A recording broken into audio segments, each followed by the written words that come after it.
We'd like to begin this podcast by acknowledging the traditional owners of the land on which we meet today, the Whadjuk Noongar people, and pay our respects to elders past, present and emerging. Free the Hounds does not endorse any particular political party and works entirely as an advocacy group for greyhounds. The opinions of the host of the podcast are his own and are not endorsed or supported by Free the Hounds. Hi Mel, how are you? We're back again, episode 35 of Talking Couch Potatoes. How are you? I'm good. I was just saying to you, I'm a little bit tired today. I'm a little bit weary. Yeah. It's just, I think it's because it's Valentine's Day as well. Is it? Oh, Jesus. When's that, Mel? I'll be in trouble. Is it today? Well, dear. Well, Gemma's not with us today. You know, you'll have to make it up to her. Happy Valentine's. Happy Valentine's, Gemma. We've got a big year coming up, and one of those things that's coming up is the election, which we're going to talk about later.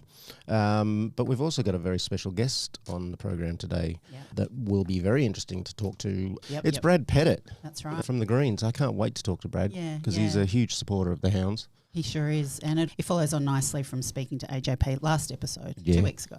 Yep. Once again, we get to talk to some incredible people in Talking Couch Potatoes, and these are real put their money with their mouth, these people, aren't they? Absolutely. People do things in different ways, and Free the Hounds does such incredible work, and the Volleys do incredible work, but to be able to talk to these people who are working to get to the centre of those power structures and to have them on side can be really helpful. Absolutely. Yeah.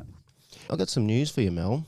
Lately, we've been adding countries, which always astounds me. This beautiful little WA podcast is now listened to. It's episode 35, and we're listened to by 35 countries as of this week. Guess who the latest one is? We know it's not Greenland. Greenland was the big news. Greenland is on board. The prophecy is in place. Yes. Thank you, Greenland. Thank you, Greenland. But no, it's an interesting one. It's Nigeria. We got some listeners in Nigeria now. Yeah. Isn't that stunning? Fun facts on Nigeria, Mel. Did you know it's the most populous country in Africa? I didn't. It's the biggest population, and it's the 6th most populous country in the world. Wow. Yeah. So we've got a massive country listening to us. Probably a couple of people there, but nonetheless. Well, did you know that that's next door to the country that my son comes from? There you go. So see, the prophecy continues. I know. Now we've got to get someone in Ethiopia. Oh, geez. Ethiopia, the mission begins again. I don't think there'll be time, frankly. I think we're going to end this before they even... What do you reckon? Yeah, the changes in the wind. But they can still join and celebrate. Yeah, join and listen. We've got 35 episodes. Exactly. Just go and check it out. Celebrate the end. Yeah. Mel, what's happening? What's going on? Okay, well, this is a bit of a hot topic, let's say. Hot weather racing this summer has had some really extreme weather. It's been stunning. You know, it was 43 not long ago. Yep, yeah. I know. So, and we just want to remind people that we do have call-outs on our social media about getting in touch with either the Minister for Racing or the Premier's office about racing in that heat. Yep. And while, the evening when they're racing may not be at those temperatures, they are still travelling in those temperatures. And yes, we know it's in an air-conditioned vehicle. Is that mandatory now, the air conditioning? The air-conditioned vehicles. Yeah, right. Yes. Good. However, the dogs still go home, some of them to kennels that are not air-conditioned. They still have to get in and out of these trailers. They still have to run. They don't cool down overnight like they need to. We're just saying just abandon days when you know it's going to be in the 40s. Yeah. Truly. Yeah. And what's the limit? What's the 30? Well, it's 32 that they call it a hot racing day, that it's affected. Yeah. However, they can still race them up to 38 degrees. That's unreal, isn't it? I have to wait during summer. I don't walk Bunny or Bo until it drops down to at least 30. Oh, 100%. Do you know what I mean? Because the ground's hot. And Will you imagine sitting in a kennel all day that's not air-conditioned, maybe got fans, ventilation, and then being put into a trailer, driving for 30 minutes maybe. Yeah. Longer. Yeah. Some instances. It's just just another aspect of the imposition we put on these beautiful creatures, isn't it? On top of the injuries and the deaths and the stuff that happens off track, just the to and fro. Yep. Yeah. What can we do about it, Mel? If you see a call to action, please make a phone call, send an email, just help out. Yeah. And you can do that. We've got a Facebook presence. There's Free the Hounds website, freethehounds.com.au. Yep. Instagram. We're all over the place. Don't forget, you can also talk to us at the podcast, Talking Couch Potatoes, which is podcast at freethehounds.com.au.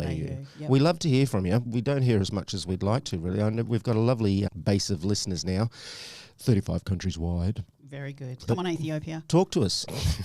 Mel's starting a new mission for Ethiopia. All right. Mel, I mentioned at the beginning that we've got an election coming up. What are your thoughts on the election and what people can do about it? You've really just got to think about who you're going to vote for. Yep. We don't suggest you vote for any particular party because I believe there is thoughts in every party right now about the detriment of greyhound racing, both to us as a community of people in Western Australia and also for the animal welfare aspects and just the sustainability of being able to rehome these dogs. But we would ask that everybody really thinks about who you're going to vote for. And if you still are unsure, go and ask for a meeting with your local MP and ask them face to face. Say to them, what's your stance? What's your position? Belief? Yeah. And your party's belief on greyhound racing, what will you do? Which I know you've done. Yep. You've done that. I know Jem, our producer, has done that. Yep. It can be tricky to pin them down sometimes, but they do respond and you do get those meetings. Yep. So you can go face to face. I remember way back in episode 2, Georgie Purcell was mentioning this. You can email, you can call, but face to face meetings are kind of where I went and saw my local MP yesterday. Sat down with him for half an hour. Great. Had a chat. Yeah, and the more people that can bring that awareness up, and the more emails they get, the more phone calls, the more petitions they get every year, gives them a bit of a flavour for the groundswell of support that we're. And at the moment, as we've stated, it's all about getting this inquiry. If we go and have this full parliamentary inquiry and they find that it is absolutely top-notch, gold standard, which is what Racing and Wagering claim, let's move on, but let's work together to find a better way of greyhound welfare together. Yeah. I'd be interesting if they found it top-notch, how they would explain the dozens and dozens of deaths and injuries that seem to happen. Yeah. What else, Mel? Okay, so just a couple of bits and bobs. Hyde Park, 3rd of March. We will be there for a day on the 3rd of March at the Hyde Park Festival. That's always a great day. Going to have a stall there? Yep. Is it going to be houndies that you can say hello to, do you think? Absolutely. Yeah, have some cuddles and pats? For sure. Brilliant. Come and have a chat. We also have a very exciting thing coming up. This is only just been announced on our social media. If you haven't I've seen hints. I've seen little teasers. I know. I'm very excited. I don't know what it is. Do you know what it is? It sounds a bit posh. Is it posh? Do you get to dress up? You can dress up, but it's Nana Bingo. No, Nana Bingo. Does that mean Nanas do the bingo or? Nana is presenting the bingo. Oh, okay. Yeah, and she's classy. Okay. So we're saying I love bingo. Everybody can dress up for a night of fun, raising money for the houndies. So May 17th. Where's it at, Mel? It's in Dianella at the Jim Satchell Community Centre. Community Centre, yeah. You can buy your tickets through Humanitix. Yep. Online there. You can find the link on any of our social media. Yeah, so we cannot wait. So I love bingo. I'll be get there. your walkers out. Yeah, I'll be there. Or put your curlers in, get the nice fancy hair going, bit of lippy for the ladies. The blue rinse and the twin set. Yes, men, get your best, what are the suspenders on? Yeah. Legs 11. I can't whistle. Can you tell I can't whistle? I'll be there. Count me in. Cool. Yeah. Well, we're planning on you to vote for the silent auction. Or what is it? Oh, you're having a live auction, are you? We are. Live auction. Shit. We got some really cool I'm going to have to bring my credit card again. Live auction, silent auctions and raffles. Plus some tits and arse, I think. Tits and arse? What is that? Tits and, like heads and tails. Oh, tits and arse. Nana can be a little bit, A little bit raucous. Yeah. A little bit risque. Yeah. Only a little bit. You know I'm not into that kind of behaviour, Mel. So come and join us for Definitely. Nana Bingo. 100%. Consider the ticket bought. Consider the next mortgage payment not paid because I have to bid on the live auction. I reckon we should get on to our guest. Absolutely. What do you think? Yep. We're very lucky. I know Brad a little bit from turning up to petition things, and I know he's a huge supporter of Free the Hounds, so I feel very honoured to have him here today, and we'll get on to that in just a sec. Absolutely. It's that time, Mel. Our wonderful, esteemed guest is here. It's Brad Pettit, obviously of the Greens. He was elected to the Legislative Council, Mel, in WA in 2021, but has had a bit of a time working in the sort of government sphere as Mayor of Freo from 2009 to 2017. And before that, was Dean of the School of Sustainability at Murdoch Uni, and also did some work with Oxfam in Cambodia, was part of the Australian Government Aid Program in Canberra. I guess someone who puts their money where their mouth is in terms of getting out there and trying to advocate for change. Absolutely. Yeah. And he still looks like such a baby. Oh, how do you keep too looking? kind. Oh, those grey hairs. Tell us what the He secret is. started when he was 12 years old Yeah, I was gonna with say. Mayor of Freo at 14, one of the youngest. Hey, Brad, how are you? Oh, good. Very nice to be with you. Oh, it's a real pleasure to have you here. It is. Thank you so much. Mentioned Brad's a really strong supporter of Free the Hounds. I've seen you at quite a number of events, and you were there for the petition at Steps of Parliament House. Big thank you for the sort of advocacy you do. Thanks to the advocacy that you do. It's been actually one of the great pleasures of this parliament is working with Free the Hounds. It's been amazing, and I can honestly say it's one of the rare wins of the last parliament is actually that we've progressed this issue, and I feel like we're closer than ever to ending greyhound racing. It feels that way, doesn't it? Yeah, it does feel like that. And what we've done really well together in the parliament over the last 4 years is collaborate and with you and ask lots of questions. Yep. I think I got my staff to count up. We asked 129 questions. Wow. Wow, just on greyhound racing. Yeah, over Oh, the last gosh. parliament. Wow.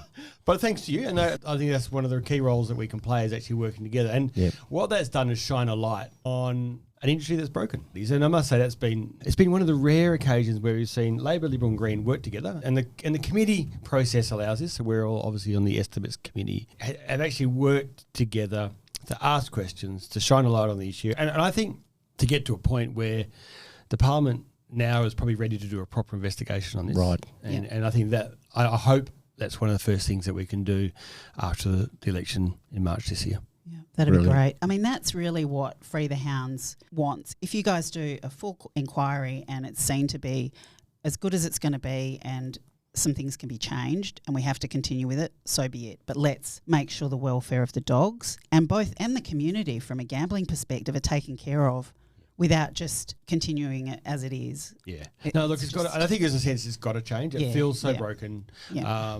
And all the changes they've tried to make around the edges just feel like tinkering. And look, sadly, as we see on a too regular basis, dogs are still dying, dogs are still getting injured. Yeah. It's just not working. We had a really good chat with Professor Andrew Knight way back in episode 6, Mel, who talked about what you could do to improve this and improve that. And I think the end result is, regardless of the improvements you make, when you race dogs with incentive for gambling, there's certain endemic aspects of that mean there will be dogs injured and there will be dogs killed. You can't eradicate that.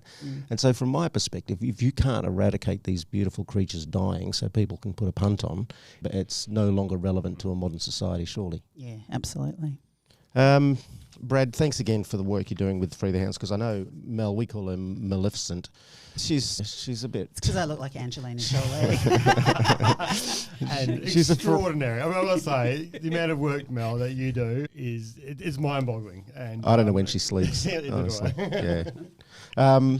So you've done so much work in this parliament, and 129 questions. Yeah, that's right. So- extraordinary. Yeah, and then, of course, the petitions, which were some of the biggest petitions of the last parliament, were on greyhounds. 2 of them, I think, over 18,000 in 2022 and over 24,000 in 2024. Well, almost 27 it was. 27 in there we are. Yeah. So, I know, incredible. impressive. Yeah. So what got you interested initially in, where did your passion for sort of politics or social advocacy, or when did it start? How did it start?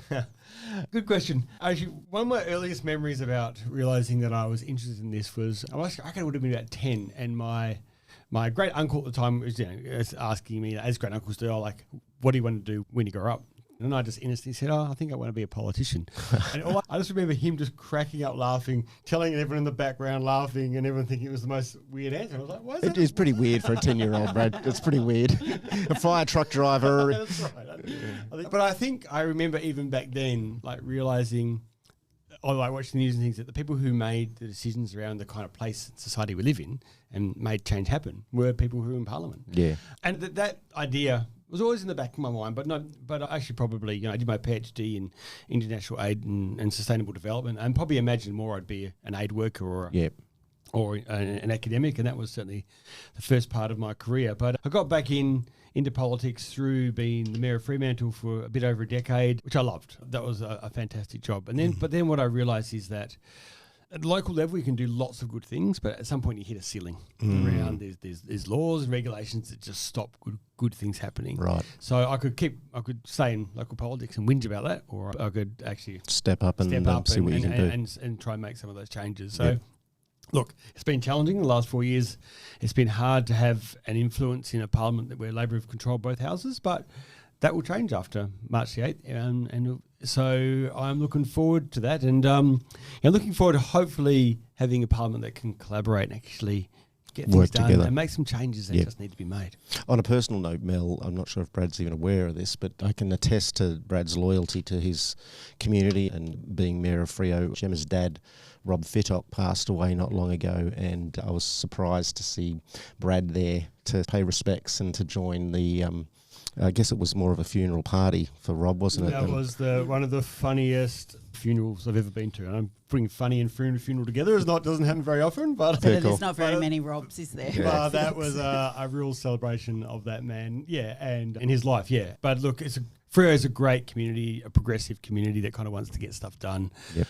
And I think now the challenge is to take those ideas to at a broader state level, and change is hard and change takes courage, and it's in many ways encouraging my other people in the parliament to have the courage to do the changes that are necessary. Yeah. Speaking of the parliament, there's an election coming up. Again, grateful you've made time for us today, because I imagine you run around like a blue-ass fly at the moment. What's it been like getting organised, and what's that sort of process like? Yeah, every 4 years. So in WA we have fixed terms. So March the 8th we'll be turning out to vote. And look, the last election was, I think, such a shock for everybody. It was so unprecedented. The first time ever, I think, in the WA Parliament, Labor have controlled both houses. I think Labor was shocked as everybody else. Yeah. So this feels like a bit more of a normal election in some ways, now that COVID's a bit more of a distant memory. And it's a really interesting election for us, because I've been the only member of the Greens in the Parliament for the last 4 years. But with the new voting system in the upper house, so the upper house will change to a statewide electorate, a bit like the Senate. Yep. So there'll be 30, and there'll be 37 positions up, which means each quota now is only 2.6%. So the Greens are pretty much guaranteed 3. We might even get 4 or 5. Oh, awesome! So that is encouraging, because that also means that we're likely to get balance of power with Labor in the upper house, and that's where it gets interesting. That's a voice, isn't it? Yeah, that's right. And then Labor's got a choice, because look, we all know Labor are going to win. I mean, I guess the only other thing that hasn't changed is Labor's huge dominance in the lower house is not something anyone expects will shift in the other direction hugely this time. Yep. I mean, the Libs will pick up seats and Labor will lose some, but they'll still have a strong majority in the lower house where government's made. But if they want to pass legislation in the upper house, they'll have to have a chat with you. That's right. Or they can have a chat with the Liberal National Alliance. But I hope they want to chat with us. And we're certainly keen to have a chat and say, how can we make that legislation better and actually get it through? So that's going to be a very different parliament to the one that I experienced. And I think a much better one where parliament has a proper role rather than just being a rubber stamp, which it has been the last 4 years. Yeah, great. And obviously we mentioned, Mel, that Free the Hounds wants to work with everyone. Absolutely. We don't have partisanship. We're not going to tell you who to vote for. Greens. You don't need to. No, because, and I'll say, Free the Hounds have done that really well. I mean, I think it's amazing seeing you work across the political spectrum, and we've got to do that, because change only happens when we bring a wider voice and a wider demand of people to make that change happen. And you guys have done that really well. I think that was something that we decided very early on, is greyhounds won't be a political football. It's about them. It's not about any of us and our personal beliefs. It's got to be about the dogs. Yeah. So. And the parliamentarians that I've worked with on that have got that. I must say, it's been one of the best issues where I feel like I've worked with my fellow parliamentarians across both sides of the aisle around how we can get this to happen. Yeah. And that's rare, and it's been too rare, and congratulations on making it happen in this case, because we need more of it. Yeah. Awesome. And I think too, with the changes in the upper house, I think some Labor members will feel, because obviously not all Labor members agree on everything. So I think some of them might feel happier about having more of a mixed group of people in there as well, because that does open debate and more thought and more options for everybody involved. Well, and actually you get the best outcomes when you have diverse voices saying, how do we solve this problem? Absolutely. Because it is a problem that needs to be solved. Business as usual can't continue. No. So then, but then how do we do that, as you said earlier on, in a way that is good for the dogs? It actually transitions the people who are involved in that industry as well in a fair way that actually doesn't get pushed back. Because you too often see, we're going to ban racing and then then it reverts back because it wasn't done well. Exactly. Do it well. Yeah. And and make sure we get a sustainable outcome. But not even just for greyhound racing, for other topics as well.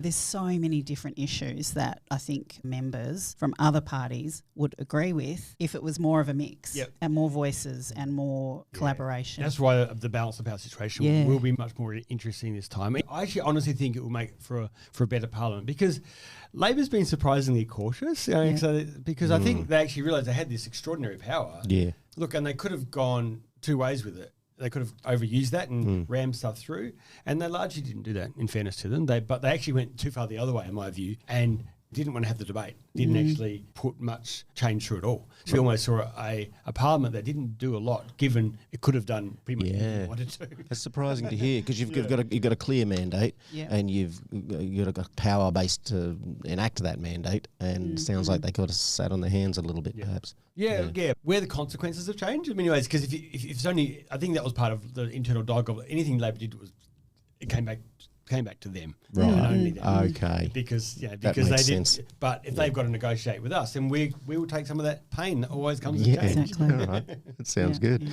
Speaking of the various parties, I wanted to ask: are there any sort of common misconceptions people have about the Green Party or about what you stand for that you sort of would like people to understand better? Or no, it's a really good question. It'd be fair to say historically, people, and the name Green probably lends itself to this, is a party that's just about the environment. And look, that is one of our core values, and protecting everything from our native forests all the way through to addressing climate change are really key issues for us. But it's always been about not just the environment, but also people and also animals. And so it'd be fair to say that social justice and animal rights and animal justice is a really important other key facet for us, as is participatory democracy. We want our communities to have a say in our party and ultimately up into the parliament in a much more direct way than you might get normally. And interestingly, we've got a bit of flack in recent years, and we're seeing a right-wing group called Advance Australia, and they're running kind of attack ads on the Greens saying they used to be about the environment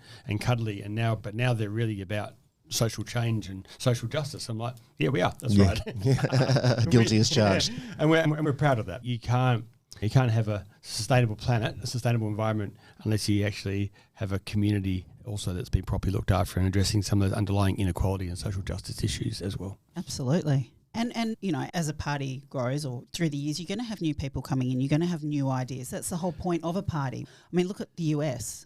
Oh, my God, do we want to end up like that? And we will if you don't change direction as society changes and the environment and everything around us changes. Yeah, and the US is interesting because it's such a two-party system. It's set up where it can't be any more than that because of first past the post voting.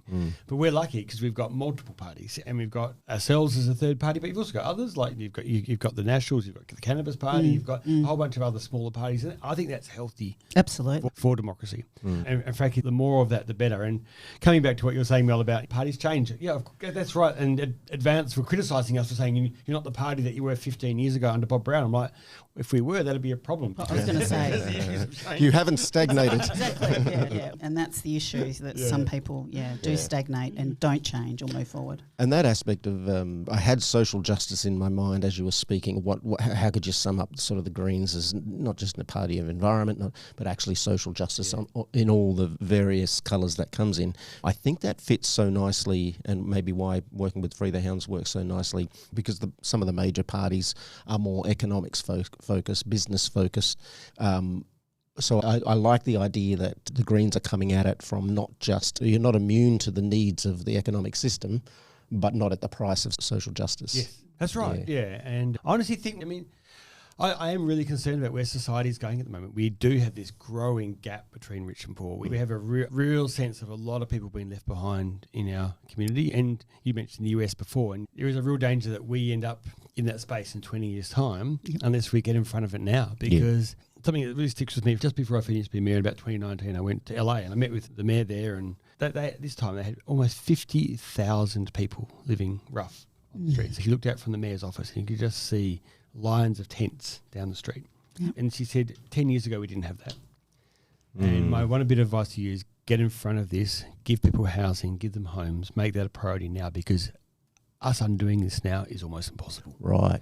So a place like America that's gone down the wrong route, I think on many of these issues, there's a real opportunity for us not to make those same mistakes. And actually, and this is something that I had a greyhound trainer say, many of our dogs live better than the people do on the streets. And I'm like, but isn't that in and of itself a huge issue? Yeah. What if all of that money that goes into gambling or propping up gambling was being put into homelessness? That shouldn't even be a sentence in Western Australia. Yeah. I was appalled. And I think that's when it really hit me to the gambling side of it and what that can cause. What that leads to, that's right. It's just... It's all intertwined. Absolutely. And the interesting part is when we look at the economics of greyhound racing, we had a good chat to Sebastian Broadhurst back in episode 14. The figures they give are, what are we allowed to say legally? At least dodgy. They're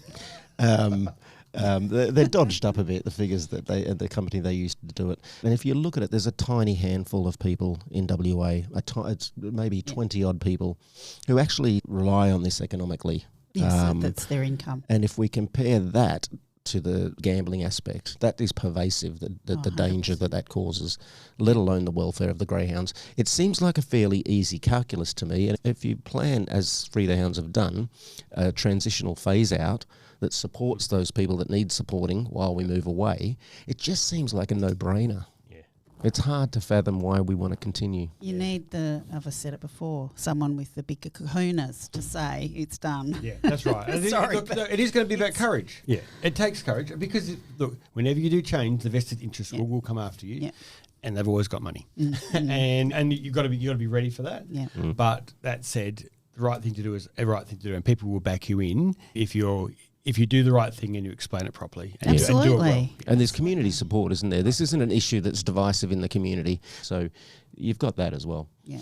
Brad, the election we mentioned is coming up. It's in March. What can we expect from the Greens? You mentioned you might pick up a couple of seats, maybe 3 potentially. Oh yeah, look, based on current polling, we could do as well as 5. You could imagine 6, although I'm trying not to do that. I'll imagine it. But the Greens base vote, which which our regular vote is about 10%. With that, we get 4 or 5. So, which is extraordinary. Wow. And there's really good people running. So we've got people like Sophie McNeil from Greenpeace and Human Rights Watch, ABC journalist. She's on the ticket. Tim Clifford, who used to be in the Parliament before. Jess Beckling, formerly head of WAFA, West Australian Forest Alliance and Conservation Council. So you got people like that, and Diane Evers, who was in before as well, and Clinton Ewing.